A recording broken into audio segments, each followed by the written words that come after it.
Muito bem, gente. Vamos falar sobre estelionato. Estelionato é um tema fascinante, né? Na minha opinião, sem brincadeira, né? Esse aqui talvez seja o crime mais interessante que nós temos na prática, né? Então, eu sei que para o leigo, muitas vezes parece que o crime mais legal que tem é o homicídio, né? Porque todo mundo pensa no homicídio como sendo o crime mais clássico, mais tradicional, que é verdade. Mas o estelionato, ele tem aqui os seus encantos, né? E os encantos estão muito mais na prática do que na teoria, né? Eu, pelo menos, acho muito interessante conversar com o estelionatário, né? Não faria negócio com eles, obviamente, né? Mas eles são muito inteligentes, muito criativos, né? E sempre tem coisas interessantes para falar, tá? Então vamos conversar um pouco sobre estelionato, famoso artigo 171 do Código Penal, né? Que já virou até gíria, né? Lá é 171, estelionatário, que é o golpe, né? Estelionato é o golpe, é o conto do vigário, é o que acontece quando o sujeito vai lá e passa uma conversa na outra pessoa e com isso consegue tirar algum dinheiro, né? Consegue obter aí algum tipo de vantagem indevida, né? Isso que nós chamamos de estelionato. Então, se a gente olhar aqui o tipo penal, ele vai falar assim: obter para si ou para outrem vantagem ilícita em prejuízo alheio, induzindo ou mantendo alguém em erro, mediante artifício, ardil ou qualquer outro meio fraudulento, tá? É isso. Então, obter para si ou para outrem vantagem ilícita em prejuízo alheio, induzindo ou mantendo alguém em erro, mediante artifício, ardil ou qualquer outro meio fraudulento. Temos aqui uma pena de reclusão de 1 a 5 anos e mais multa, né?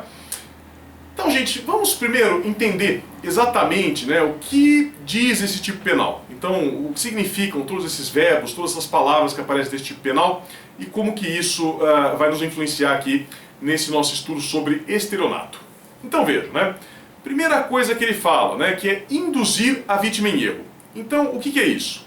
É você criar uma situação em que a vítima erre, que ela passe a ter aquela falsa noção de realidade, né? A gente já estudou o conceito de erro em outras aulas, então aqui é a mesma coisa. Eu vou fazer a vítima errar, tá? Que é talvez a modalidade mais comum na prática, né? Então, na prática, quando a gente tem estelionato, muitas vezes é isso, você induzir a vítima em erro.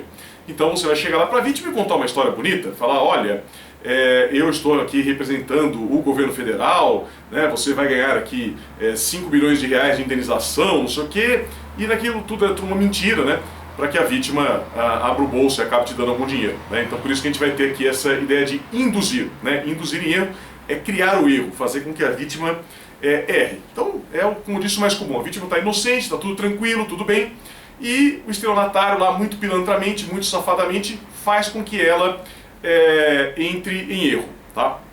Mas notem que não é só isso. Também eu tenho aqui manter a vítima em erro. Então o que pode acontecer? Eu posso ter uma situação em que a vítima erra sozinha. Ela erra porque é atrapalhada, porque é confusa.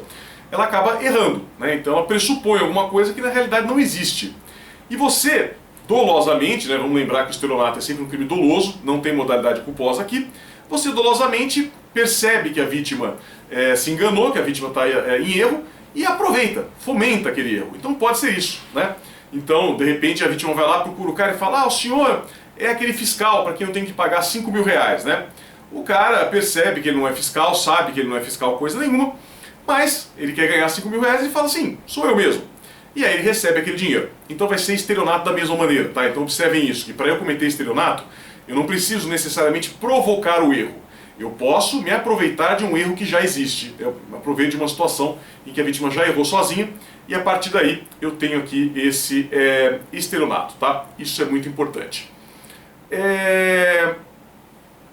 Agora, vejam, eu disse para vocês, né, que esse crime só tem modalidade dolosa, o que é verdade, não existe estelionato culposo.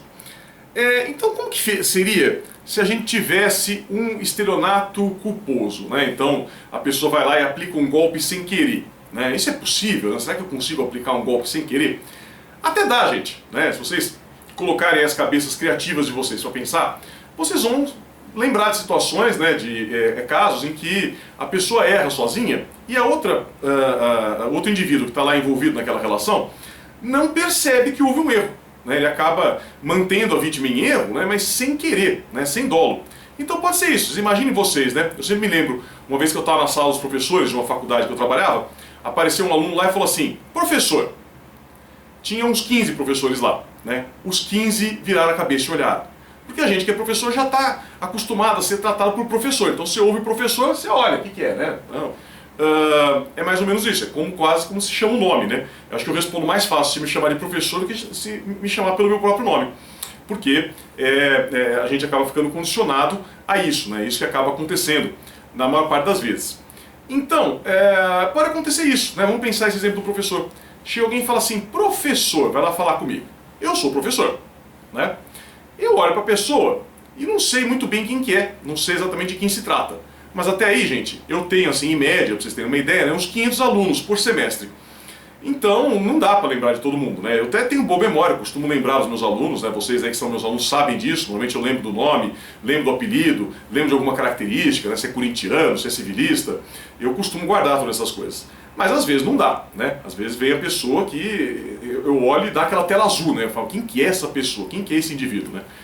E aí eu fico tentando descobrir, né? Eu vou fazendo umas perguntas assim para descobrir de onde que a pessoa vem, né? Outro dia mesmo, uma mulher veio falar comigo, né? Eu estava na formatura dos meus alunos. Veio uma mulher falar comigo, professor, não sei o quê. Eu olhei, falei, quem que é essa mulher? Não tenho a menor ideia. Eu pensei, bom, deve ser mãe de aluno, né? Deve ser mãe de algum aluno que veio aqui me cumprimentar pela formatura do filho. Poderia ser. Aí fui conversando com ela, aí ela falou assim, não, porque o senhor é muito maior pessoalmente, muito mais alto do que parece na TV. Eu falei, então ela me conhece da TV, ela não me conhece da sala de aula, não é minha aluna nem é mãe de aluno. Aí fica impossível, né, de fato, né, tudo bem, ela foi muito simpática, né, eu fico feliz quando as pessoas me reconhecem, vêm conversar comigo, não tenho problema nenhum com isso, muito pelo contrário, fico muito feliz. Mas eu não a conhecia, né, ela me viu na TV, mas eu não a vi, né, quando a gente está na TV você não vê com quem você está falando, né. E então, pode acontecer isso, a pessoa me procura e fala, professor, eu sou professor, eu respondo. Aí eu falo, não, então, porque veja, porque eu precisava lhe pagar aquela a parcela da mensalidade, não sei o que lá. Digamos que eu tenha efetivamente alguma parcela da mensalidade para receber de alguém. E eu recebo aquilo, achando que está tudo bem. Eu não estou com dolo, tá? Perceba, eu estou sendo correto, né? Estou tentando fazer um negócio justo. E aí depois que eu recebo, uns 2 dias depois, por exemplo, eu percebo que eu recebi errado. Que aquela pessoa não me devia nada, né? Então veja, né? Nesse caso, poderia haver aí, entre muitas aspas, né, um estelionato culposo. Então, eu vou lá e cometo estelionato culposo. Veja, se ao perceber o erro, eu devolver o dinheiro, que é o que eu faria, né, no meu caso, eu devolveria o dinheiro, eu não cometo crime nenhum, obviamente. Né? Então, não tinha dolo, né, eu devolvi o dinheiro, não teve prejuízo para a vítima, ficou tudo bem. Agora, se eu me aproprio daquele dinheiro, aí o crime é outro. Conforme está aí na apresentação, a gente vai ter o crime do artigo 169 do Código Penal, que é a apropriação de coisa havida por erro, tá? É isso, esse que vai ser o crime aqui nesse caso. Então, não é estelionato, tá? Não, estelionato culposo não existe, guardem bem isso, vai ser bem importante daqui a pouco, quando a gente avançar um pouquinho mais aqui nos nossos estudos, tá? Depois ele fala aqui, artifício, ardil, qualquer outro meio fraudulento, né? O que vão ser essas coisas? Artifício, gente, é qualquer aparato material, tá? Qualquer coisa que seja material, palpável.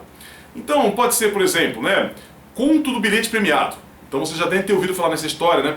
Isso aqui é um golpe que acontece todo dia e tem gente que cai. Eu não sei como, né? Tem gente que acredita nisso ainda. Então, chega lá o estelionatário, né? Normalmente meio mal vestido, falando errado, aborda a vítima na rua e fala, olha, eu sou lá da roça, né? Sou analfabeto, sou pessoa muito ignorante. Eu comprei aqui um bilhete de loteria, e daí ele vai lá, apresenta, né, o bilhete de loteria para a vítima e fala, eu não sei, como eu sou analfabeto, eu não sei olhar o resultado, eu não sei se ganhou, né? Aí a vítima vai lá, pega o bilhete de loteria, deixa eu pegar um papelzinho aqui para fingir que é o bilhete de loteria. Então a vítima vai lá, pega o bilhete de loteria, né, e acompanha normalmente o estelionatário até a banca, né? Aí ele olha na banca, confere lá e fala, não, você ganhou mesmo, tá aqui, esse número aqui é o que você ganhou. Aí agora o que eu faço? Sou pessoa ignorante. Agora você vai até uma casa lotérica e troca esse pedacinho de papel aqui pelo seu prêmio, por 50 milhões de reais, por exemplo, né? Aí que vem o golpe. Aí o estelionatário fala assim, mas 50 milhões é muito dinheiro, né? Eu sou pessoa simples, não preciso de tudo isso, eu tenho vergonha de ir lá trocar o dinheiro. Por que não vai o senhor? Né? E o senhor fica com o prêmio, não tem problema, pode ficar, é muito dinheiro, para mim é muita coisa. O senhor pode ficar com o prêmio o senhor mesmo, né? E só me dá 10 mil reais, e tá tudo bem, para mim 10 mil reais está tudo em ordem. E tem gente que cai, né? Tem gente que vai no banco, tira os 10 mil reais, dá lá pro estelionatário, depois pega o papelzinho, vai lá na casa lotérica e descobre que o papel é falso, que ele não vale nada, né? E portanto ele perdeu 10 mil reais, tá? esse é o conto do bilhete premiado. Esse aqui, eu costumava dizer, né, quando eu estava na faculdade, que eu fazia estágio lá no Ministério Público, aparecia muito estelionato. E eu sempre dizia, né, que estelionato muitas vezes dá vontade de denunciar a vítima. Porque num caso como esse, né, do conto do bilhete premiado, a vítima é safada. Né, porque a vítima só cai no golpe porque ela é desonesta. Essa é a verdade, né? Tudo bem, ela é vítima, nesse caso. Mas é também desonesta, porque não é justo, né? Então o cara ganha 50 milhões de reais, você vai ficar com 50 milhões de reais dele? Isso é injusto, é desonesto, né? Então o castigo é esse, né? Você perde o seu dinheiro pela sua desonestidade. Mas esse é um crime que é praticado mediante um artifício, tá? O que é o artifício? É o papelzinho, né? É o objeto palpável, material, que a gente vai usar para dar o golpe. Então, isso é um exemplo de artifício, né? Ou ainda tem o famosíssimo, né, conto da guitarra. Não sei se vocês já ouviram falar nesse golpe, né, conto da guitarra, muito famoso. E notem, né, não é porque se chama conto da guitarra, ele não tem nada a ver com música, tá? O que é o conto da guitarra? O conto da guitarra é o crime que é praticado pelo estelionatário que vende uma máquina de fazer dinheiro, né? Então, ele vai lá e fala, olha, eu tenho aqui essa máquina que faz dinheiro, e eu quero vendê-la, porque eu já sou muito rico, não preciso mais de tanto dinheiro, né? Então eu quero vender. Então o senhor paga aí 10 mil reais pela máquina e depois fabrica quando o dinheiro quiser. Tá? Então quando eu tenho esse conto, eu também tenho um aparato material. Né? Então vou improvisar aqui, né? Digamos que essa linda embalagem de sorvete que eu tenho aqui nas minhas mãos seja a tal da máquina que faz dinheiro. Né? Então esse aqui é o aparato material. E é claro que a máquina não faz dinheiro coisa nenhuma. Né? Normalmente o cara coloca algumas notas lá dentro, e aí o cara produz um pouco de dinheiro e depois o dinheiro acaba, né? E é claro que é golpe, né? É só um jeito de tirar dinheiro da pessoa, tá? Então, também de novo aqui a gente vai ter artifício e de novo, né, falamos de uma vítima que é desonesta, porque todo mundo sabe que dinheiro de verdade só a Casa da Moeda faz. Então, se você tem uma máquina que faz dinheiro, ainda que ela realmente faça dinheiro, você está sendo desonesto, você aí está cometendo outro crime, né, de falsificação de moeda, tá? Então isso também não pode. E o ardil, né? Quando ele fala aqui em ardil, né? O que é? Esses são os mais legais, né? Adoro estelionato que é praticado com ardil. Porque ardil é só aquela conversa enganosa. Então o cara te ganha no papo, né? Ele te ganha só contando uma história e você acredita na história dele e acaba levando o dinheiro, né? Isso até tentaram fazer recentemente, né? Aconteceu com a minha mãe, vou contar para vocês. Minha mãe, que não é pessoa burra nem ignorante, né? É uma mulher culta, e bastante inteligente. Vejam vocês, ela estava lá tranquilamente na casa dela, né, quando toca o telefone. E aí, ao telefone, eles pedem para falar com o meu pai, que já é falecido, faz quase 8 anos, né, mas fala o nome do meu pai, o nome completo dele. Minha mãe já fica muito ressabiada, muito desconfiada, e pergunta, quem deseja falar, né? Aí eles falaram, é do banco, deram o nome de um banco. Aí ela falou, olha, ele é falecido, né? Inclusive, né, o banco deveria saber disso, né? Porque quando ele faleceu, eu mesmo fui lá e fechei a conta dele, levando a certidão de óbito, né? Aí a pessoa do outro lado perguntou, e quem que está falando? Minha mãe respondeu, é a viúva dele. Ah, então é a senhora fulana? Falou o nome completo dela. Eu mesma. CPF tal, RG tal, filha do Beltrano com a Cicrana? Falou o nome da minha avó e do meu avô. Tudo certinho, hein? Né? Ele não inventou, falou nomes corretos. Provavelmente aí o golpista, né, teve acesso a alguma ficha cadastral do meu pai, né, que tinha lá também os dados da minha mãe. Então, aqui é da central de segurança do banco. A gente está ligando porque estamos com uma suspeita de fraude, né? Por acaso, né, a senhora fez alguma compra no município de Mauá, que é uma cidade da Grande São Paulo? Minha mãe disse que não, mas ela falou que estava achando muito estranho, porque o meu pai não tinha mais cartão de crédito, já desde o seu falecimento. E o estelionatário, com a maior cara de pau, respondeu que não tinha, mas já teve. Então, portanto, que estaria usando o cartão de crédito dele. Então, a senhora fez uma compra aqui no valor de R$800 em Mauá? Não, não fiz. Então eu vou bloquear. Minha mãe disse, por favor, bloqueie a compra. Mas para bloquear, eu preciso que a senhora me passe o número do seu cartão e o código de segurança que aparece impresso no verso, né? Minha mãe, como eu disse, não é burra. Ela falou, vocês vão me desculpar, mas eu não posso passar essa informação para vocês, né? Isso é uma coisa perigosa. O estelionatário, né, ele pegou e falou para ela, de fato a senhora tem razão, muitos golpistas por aí, né? Não faça isso, não passe o número do cartão para quem a senhora não conhece. Então vamos fazer o seguinte, eu vou bloquear aqui provisoriamente a operação, a senhora pega, liga para a central de atendimento do cartão, no telefone que está impresso no verso do cartão, e faça o bloqueio definitivo. O protocolo desse atendimento é tal, não sei o quê, e eu peço que a senhora seja rápida, porque nesse exato momento eles estão tentando fazer outra compra em Mauá, com o seu cartão, né? Minha mãe achou a história toda muito estranha. Então o que ela fez? Ela desligou o telefone, né? Minha mãe mora em São Paulo, e tirou o telefone do gancho na sequência e ligou para mim, aqui em Ribeirão Preto, onde eu moro. Então ela ligou lá 016, que é o DDD daqui, e o número da minha casa. Tocou e atendeu do outro lado assim, central de atendimento do cartão de crédito, boa tarde. E ela falou, eu não liguei para vocês. Não, a senhora ligou sim, aqui é a central de atendimento. Não liguei, né? E aí ela desligou. Ficou muito assustada, e o que ela fez? Pegou o celular e me ligou do celular dela. E eu falei para ela, olha, é golpe, não precisa se preocupar, né? Isso não existe, né? Eles não iam ligar pedindo para falar com meu pai, e daí depois de repente o cartão do meu pai vira o seu cartão, e eles não pedem código de segurança, né? Não tem nada disso, não, esquece, não precisa se preocupar não que é golpe, tá? Mas vejam vocês, né?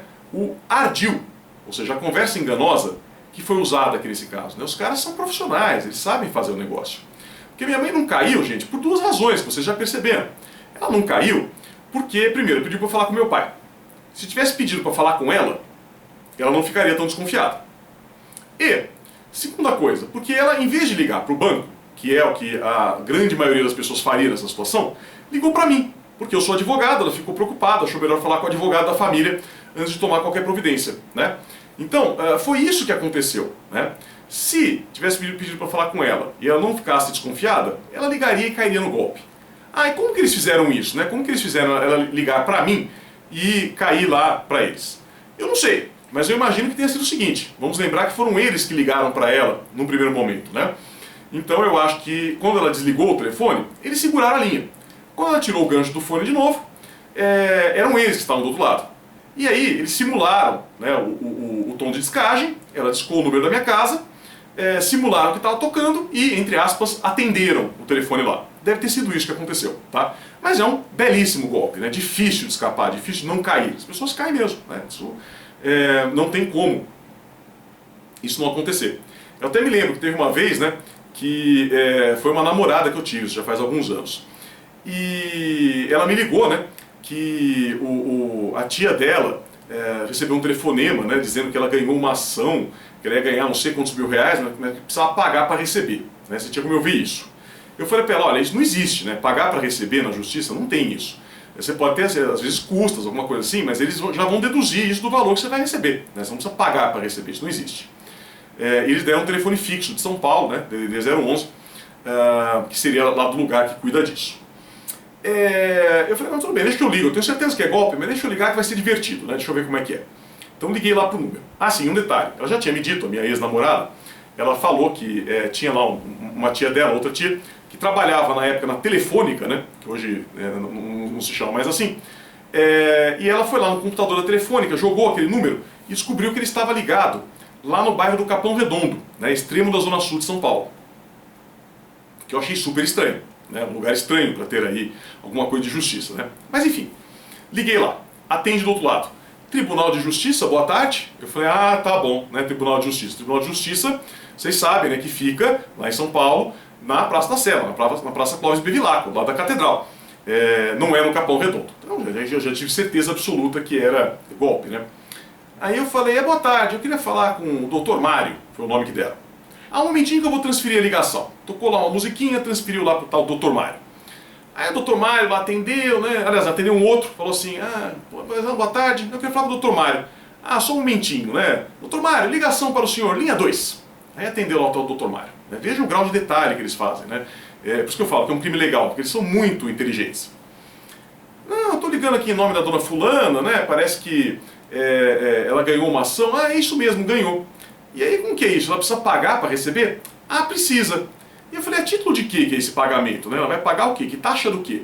É a taxa para desvinculação. Ah, muito bem. E como que eu recolho essa taxa? Né? Como que é? É um DARF? Né? É uma GARI? Como que eu faço para pagar isso? Ah não, o senhor deposita na minha conta. Eu falei, ah, mas que maravilha, então tem como o senhor me passar o número da sua conta para eu fazer o depósito? Ele me deu lá o número da conta, né? Tudo errado, eu já sabia que estava errado, mas eu fui dando corda para ele, né? Porque eu queria ver até onde que ia a conversa. E eu falei, doutor Mário, me diz uma coisa, o que o senhor faz no Tribunal de Justiça, né? Qual que é o seu cargo? Ele falou assim, ah, eu sou procurador. Gente, acho que vocês já sabem disso. Procurador, né, é um termo que é muito equívoco dentro do direito. Procurador pode ser muita coisa. Tem procurador do município, tem procurador do estado, tem o procurador que é o promotor da Justiça Federal, tem o procurador que é o promotor de justiça de segunda instância, né? Então pode ser muita coisa. E normalmente o leigo não sabe o que é um procurador, né? A gente que é da área jurídica sabe, mas o leigo não sabe, não tem ideia. Sabe? Procurador é aquele cara que trabalha no fórum, ele faz alguma coisa no fórum, mas não sabe o que é. Então assim, num caso desses, né, o procurador seria justamente o seu inimigo, né? Então assim, se você vai lá e processa o Estado por alguma razão, o procurador é quem vai defender o Estado, vai estar contra você. Então é algo extremamente estranho que o procurador, né, que é o seu inimigo, ligue para você para avisar que você ganhou a ação. Então, em outras palavras, está falando, estou ligando para avisar que eu perdi. Isso não existe, né? Não existe isso. Quem comunica que você ganhou a ação é o seu advogado, né? Ele que tem essa obrigação. Não vai ser o procurador. Aí eu falei para ele, ah, doutor Mário, que bom, mas o senhor então é muito dedicado, né? Tá fazendo esse serviço, essa cortesia. Ah, que a gente faz o que pode, né? Já pensei que ia ser igual ao McDonald's, queria ganhar lá até um quadrinho com a foto dele, funcionário do mês, né? Porque de fato, o cara muito dedicado, né? Muito sério, muito preocupado aí com o bom andamento das questões jurídicas, né? Muito bem. Aí eu falei para ele, doutor Mário, tem como o senhor passar para mim o número do processo? Que processo é esse que ela ganhou? Ah, pois não, eu dou. Eu estava com o computador aberto na minha frente no site do TJ, né? Fui lá, julguei o número do processo, mandei buscar. E apareceu que o processo não existia. Falei para ele, doutor Mário, que estranho, acabo de pesquisar aqui, né? E vejo que o processo não existe, né? Esse número está certo? É isso mesmo? É claro que ele já estava desconfiado, né? Ele percebeu que estava falando com alguém que é da área, né? Porque eu peguei o golpe dele, não é porque eu sou muito inteligente, mas porque eu sou formado em direito, né? Então eu sei como as coisas funcionam. Ele falou, não, é que esse processo é lá do Rio Grande do Sul. Eu falei, nossa, doutor Mário, mas que maravilha, né? Então o senhor é procurador em São Paulo e está avisando que a moça ganhou um processo do Rio Grande do Sul. Que coisa boa, não? Que pessoa dedicada, que boa alma que o senhor é, né? Muito obrigado, pode ficar tranquilo que farei o depósito ainda hoje. E obviamente não fiz depósito nenhum, nem farei, né? Porque era golpe, claro que é golpe, tudo conversa, tá? E de novo, ardil, tá? Então ardil é isso, sempre que eu tenho qualquer tipo de conversa, né, vai ser ardil, né, fraudulento. E depois quando ele fala que qualquer outro meio fraudulento, é uma fórmula genérica, né, que vai poder na realidade englobar quase que qualquer coisa, né? Inclusive o silêncio, gente.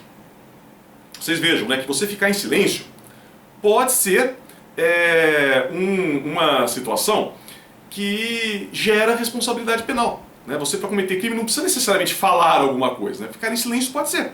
Então pensa no exemplo como aquele que eu dei, né, que a pessoa se engana, procura você e você não confirma, mas também não nega. Então fala, a pessoa chega para mim e fala, Rodolfo, que bom que eu te encontrei. Eu falo, meu nome não é Rodolfo, é Daniel, mas vamos ver como que isso vai, né? E daí a pessoa vai falando, eu recebo o dinheiro e não falo nada. Cometi estelionato também, tá? Isso não justifica, não caio nessa armadilha, né? Não é porque eu fiquei em silêncio que eu deixo de ter responsabilidade penal. Serei responsabilizado criminalmente da mesma forma, né? Sem problema nenhum, tá? Então isso aqui engloba o silêncio sem nenhuma dificuldade. Outra coisa, né? Para eu ter o crime de estelionato consumado, eu preciso de um resultado duplo. Ou seja, precisa ter um prejuízo da vítima, a vítima tem que perder dinheiro, tem que perder alguma coisa, e o agente tem que obter algum tipo de vantagem, senão tentativa. Então pode acontecer, né? Vocês podem colocar a cabeça de vocês para funcionar, vocês vão ver que tem muitas situações em que o sujeito ele acaba gerando um prejuízo para a vítima, né? Mas não consegue colocar a mão no dinheiro, a polícia descobre antes. Sendo assim, você tem tentativa de estelionato, tá? Então tem tentativa, sim, de estelionato sem nenhuma dificuldade. Outra coisa, né? Observem que o tipo penal exige uma vantagem ilícita. Eu preciso de uma vantagem ilícita. Então daí vem a pergunta, se a vantagem for lícita, né? Então eu dou um golpe para recuperar um objeto que já era meu, né? Dou um golpe no ladrão para pegar de volta o que é meu. Aquela regra que eu já falei para vocês no comecinho do semestre. Ladrão que rouba ladrão não tem 100 anos de perdão. Aqui no Brasil ele tem pena de reclusão. Então aqui é a mesma coisa, né? Se for uma vantagem lícita, você vai ter exercício arbitrário das próprias razões. artigo 345 do Código Penal. Tá? Problema que pode ter. Vocês sabem que o Brasil é um país que tem muitas pessoas honestas, né? É claro, não estou dizendo que os brasileiros são todos honestos, até mesmo porque eu sou brasileiro, mas me considero uma pessoa honesta. Né? Acho que tem muitas pessoas que são honestas, quero crer que é a maioria. Mas tem um monte de gente safada.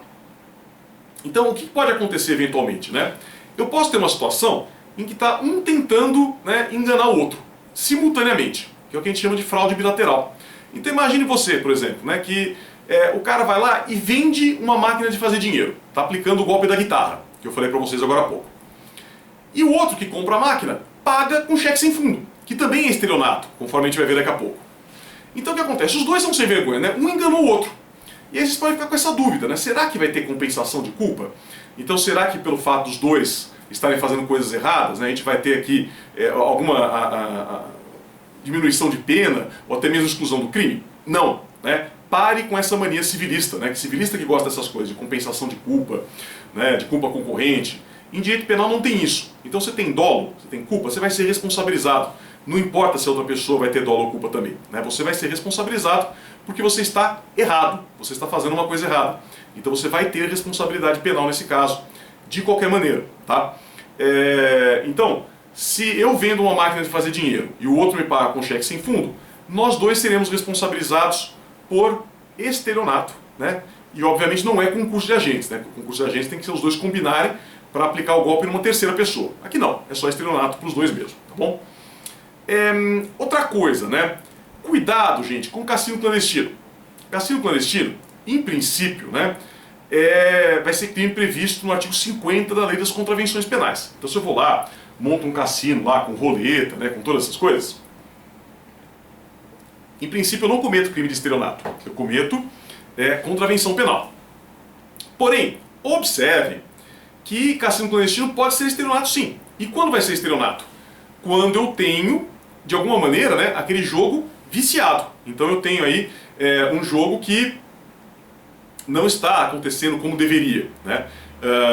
Eu tenho uma roleta que sempre vai dar um resultado, uma máquina de caça-níqueis que está programada para fazer o freguês perder, esse tipo de coisa.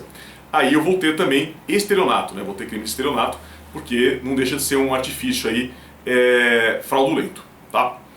Cuidado com uma coisa, né? Que vale aqui para o cassino clandestino e vale também para outras situações. Para eu ter estelionato, eu sempre falo de uma situação em que eu tenho uma vítima determinada. Então é claro, a vítima pode ser escolhida na hora. Pensa no conto do bilhete premiado. A vítima é escolhida na hora, né? Então você passa na rua, aborda lá uma pessoa que você acha que tem cara de tonta e dá o golpe. É isso. Mas a partir do momento que você escolheu a vítima, é uma pessoa determinada. Estou dando o golpe naquela pessoa, especificamente, tá? Porque assim, às vezes eu tenho golpes que são dados contra vítimas totalmente indeterminadas. Então, muito comum que acontece aqui, né? Alteração em bomba de posto de gasolina. Então o cara vai lá, mexe na bomba, de maneira que ela vai cobrar 1 litro para cada 900 ml de gasolina que sai, tá? Isso em princípio não é estelionato. Isso vai ser o quê? Crime contra a economia popular, que está na Lei 1521 de 1951, tá? Por quê? Porque nesse caso a vítima é indeterminada. Então por isso não vai ter o estelionato, tá? A mesma coisa no jogo da pirâmide, também você vai ter vítimas indeterminadas, né? E portanto não configura estelionato, pode configurar crime contra a economia popular. E também cuidado, né? Porque sempre tem essas armadilhazinhas aqui no nosso código, com alguns tipos especiais de estelionato. Então a gente vai ter algumas situações, né, que seriam estelionato, mas não vão ser o artigo 171, porque existem tipos específicos. Então você tem lá no artigo 332, né, o crime de tráfico de influência, né, que é um tipo de estelionato. Depois a gente vai estudar isso melhor lá no capítulo dos crimes contra a administração pública, né, tráfico de influência. E também, nesse mesmo capítulo, exploração de prestígio, artigo 357, que também é um tipo de estelionato, tá? Depois a gente vê isso com mais calma lá naquele capítulo. Só quero que vocês observem isso, né, que o estelionato é a regra geral e você tem aí regras mais específicas que, pelo princípio da especialidade, afastam a aplicação da regra geral. Acho que vocês já devem ter ouvido falar nisso. Depois, o parágrafo primeiro vai trazer uma disposição aqui igualzinha a que nós temos do crime de furto, né, que vai dizer que se o criminoso é primário e é de pequeno valor a coisa, né, vai aplicar o artigo 155, parágrafo 2º do Código Penal, exatamente a mesma regra do furto que vocês já conhecem, né, não tem aqui nenhuma grande novidade, tá? Então assim que vai resolver, é só escrever aí que é igual ao furto. Bom, aí a forma de estelionato que foi mais famosa, né, no passado, hoje em dia já não é tão comum, porque mudou o hábito, né? Mas a gente tinha muito estelionato aqui no Brasil, lá nos anos 80, né, começo dos anos 90, praticado por meio de cheque sem fundo, né? Então a pessoa que vai lá e dá um cheque sem fundo, isso é crime de estelionato. Isso é previsto aqui, né? Claramente ele fala, né, emitir cheque sem suficiente provisão de fundos ou frustrar o pagamento, né? Sustar o cheque, né? Como diz o povo, vai assustar o cheque vai ficar assustadíssimo, né? Porque foi sustado. Então isso também é estelionato. Como eu disse, hoje também em desuso, porque vocês devem reparar, eu acho que todo mundo aqui tem conta em banco, né? A gente dá muito pouco cheque, né? Um talão de cheque comigo dura mais de ano. Porque você paga tudo no cartão, crédito, débito, né? E acaba não dando tanto cheque. Mas antigamente não tinha essa facilidade toda para pagar com o cartão de débito nem existia, então se dava muito cheque, né? No supermercado, no posto de gasolina, e aí você tinha esse problema do cheque sem fundo. Veja, gente, cuidado. Nem sempre que você emite um cheque sem fundo, você comete o crime de estelionato. Por quê? Pela razão que eu falei no começo. Estelionato é sempre crime doloso. Então, para eu ter estelionato, isso está até simulado, tem a súmula 246 do STF, eu preciso que o cheque seja emitido com má fé. Então o cara vai emitir o cheque, né? E com má fé, pilantramente, dolosamente, safadamente, sabendo que não vai pagar. Tá? Então pode ser isso, eu estou falido, quebrado, né? Não tenho dinheiro, eu vou lá no supermercado, faço uma compra enorme de 3 mil reais e dou um cheque que eu sei que é sem fundo, eu sei que vai voltar. Aí eu sou estelionatário. Se for só por bagunça, que normalmente, né, o cheque quando volta sem fundo é por bagunça, é por desorganização da pessoa, né? Então às vezes o marido tira o dinheiro da conta conjunta, não avisa a mulher dá o cheque sem fundo sem querer, né? Ou a pessoa é ruim de conta mesmo, e, enfim. Aí você não tem o crime, tá? Você não vai ter o estelionato, porque seria um estelionato culposo. É claro que é ilícito civil, tem que pagar, mas não vai gerar responsabilidade penal, tá? Cuidado com a emissão de cheque de conta encerrada, né? Porque se vocês olharem, né, pela legalidade estrita, né, ele fala aqui, emitir cheque sem a provisão de fundos. Então, o que se entende? Que se for uma conta encerrada, a conta não existe, né? Não tem como ser sem fundos, porque a conta já está fechada. Ah, então tudo bem, eu posso emitir cheque de conta encerrada que não vai acontecer nada? É claro que não pode, mas você não vai ser responsabilizado por estelionato, perdão, por estelionato por cheque sem fundo, vai ser estelionato comum, tá? Então continua sendo crime, continua sendo bom e velho artigo 171, mas não vai ser por estelionato praticado por meio de cheque sem fundo, por essa razão que eu falei para vocês, tá? Fica difícil também eu tipificar aqui como estelionato, né, questão de cheque pré-datado, cheque calção. Tá? Por quê? Porque o cheque ele é definido, talvez vocês já tenham estudado isso em direito empresarial, não sei, como sendo uma ordem de pagamento à vista, né? Então o cheque é dinheiro. Cheque, em tese, a qualquer momento você pode chegar lá no banco, na boca do caixa, e transformá-lo em dinheiro, né? Isso vai ser plenamente possível, né? Você consegue fazer isso. Então, não é tão fácil você configurar esse tipo de cheque, né, aqui nesse inciso 6, tá? Mas pode ter dolo, né? Pode ter um dolo antecedente, e aí você vai ter aqui o crime de estelionato comum, tá? Que não muda nada, né? Você vai cair no caput em vez de cair aqui nesse inciso, tá bom? Importante, né? Temos aqui súmula 244 do STJ e 521 do STF, que fala que a consumação dessa modalidade de estelionato se dá com a recusa do pagamento pelo banco e o foro competente, isso mais um problema de processo penal, né? Mas é interessante que vocês saibam, o foro competente é sempre o do banco sacado, é o lugar, né, geográfico onde fica o banco que foi sacado, tá? E a questão aqui que é mais polêmica é a súmula 554 do STF, né, que vai dizer o seguinte, né, que a gente vai ter uma regra especial de arrependimento posterior. Vocês já estudaram arrependimento posterior comigo mesmo, lá no Direito Penal 1, né, um ano atrás, naqueles bons tempos que a gente se encontrava pessoalmente na FDRP. E eu falei para vocês, né, que o arrependimento posterior, contei a história lá do Rui Chapéu, né, do taco de sinuca, que foi furtado, depois o ladrão devolveu. Normalmente é uma causa de diminuição de pena, tá? Essa súmula aqui do STF, no caso específico do estelionato praticado por cheque sem fundo, vai trazer uma regra mais benéfica. Então o que ele vai dizer? Você tem um cheque sem fundo, com dolo, mas você pagou esse cheque, né, antes do início da ação penal, você não poderá ser punido por esse motivo. Tá? Então, o processo penal não pode começar nessas condições. Eles vão entender que não houve prejuízo para a vítima, porque o cheque foi pago, então não haverá ação penal. Não é nem causa de diminuição de pena, não pode haver ação penal, porque o cheque foi pago, então não há que se falar em ação penal aqui nesse caso. Tá? Essa que é a ideia. Então é um pouco polêmico, né? Porque dá margem do cara dar o cheque sem fundo, né? E daí se a coisa fica preta ele vai lá e paga. Mas é o que diz aqui a súmula 554 do STF. Depois, gente, temos aqui algumas causas de aumento de pena, né? A primeira é trazida aqui pelo parágrafo 3º, que diz que a pena aumenta 1/3. Vejam vocês, né? O estelionatário que cai nesse parágrafo aqui não vai para o céu.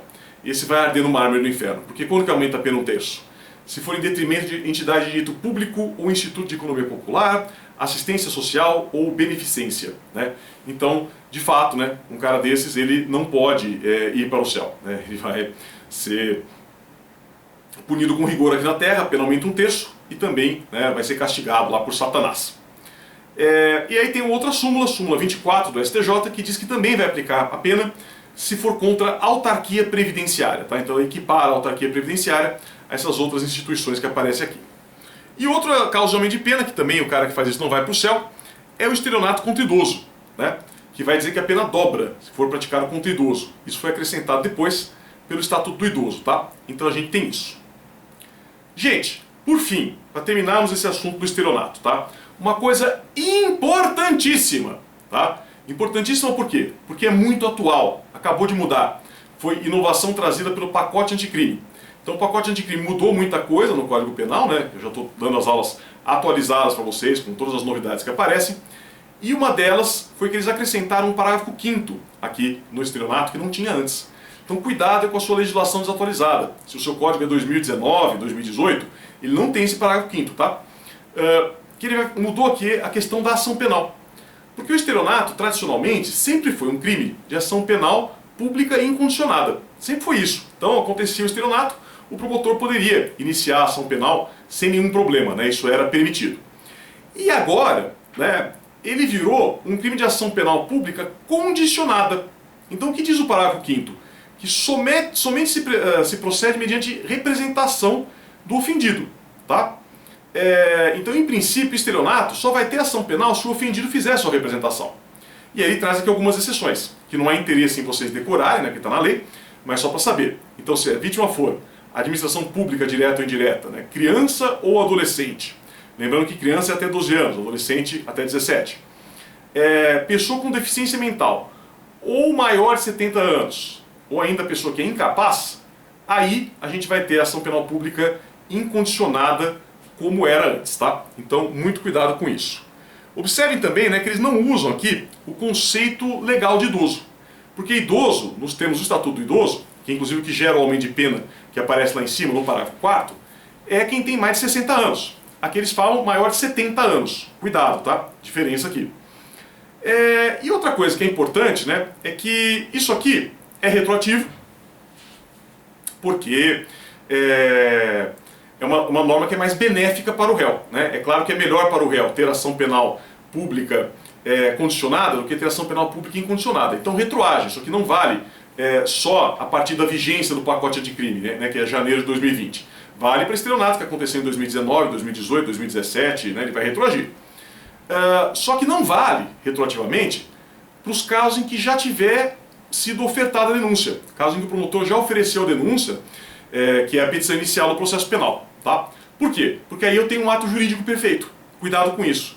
Então, se eu já ofereci a denúncia, não vai ter que consultar a vítima para ver se ela quer. Não, o promotor já ofereceu a denúncia, na época que ele ofereceu não precisava de representação do ofendido, então o processo vai ter seguimento normalmente. Mas, desde janeiro, né, todos os casos de estelionato para os quais ainda não houve oferecimento de denúncia, eu preciso dessa representação do ofendido, tirando essas situações que eu falei. Tá bom? É isso, gente. Sobre estelionato, isso que eu queria falar para vocês. Não percam, no próximo vídeo falaremos sobre receptação, que é o último crime que trataremos aqui nessa parte dos crimes contra o patrimônio. Muito obrigado pela atenção e até a próxima.